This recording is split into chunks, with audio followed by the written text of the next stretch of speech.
искуство, се разбира, млади што завршуваат сега факултет или занает, немаат искуство, но нив ги примаше ради тоа што се квалитетно. Не можеш ти човек што завршува со сите десетки да не го примиш, да речеме на работа, да примеш некој што не можел ни да заврши факултет со купена диплома.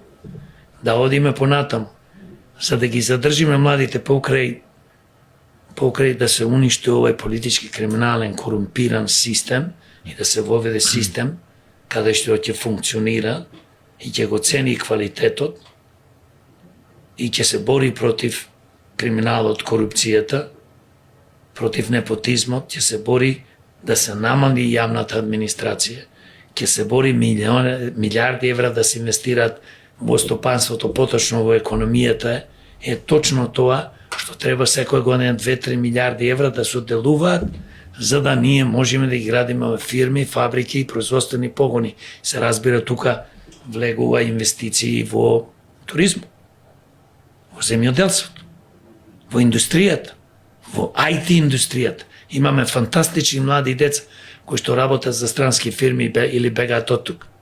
Зошто секој град, зборувам секоја општина, да не инвестира или државата да се формираат фирми, бидејќи многу млади луѓе се експерти, но немаат пари да купаат, да почнат фирма.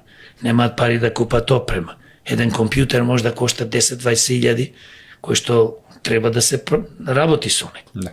Значи, луѓето денес има гениалци, прават апликации, не знам што не прават, имат фирми, некои као наводно грантови му даваат, глупости не виден. Какви грантови? Ќе му помогнеш во секој град да ги задржиш тие најквалитетни, помалите градови, во Скопје, веќе гигант стана, зборувам за Македонија, 500-600 илјади, веќе не знам ни колку живеат, колку се оцелуваат. Значи, тоа треба да се работи и да развиеме економија, каде што ќе имаме доволно вработување во стопанството, фирми, фабрики, електрани, туризмо и нема да ни бегаат младите.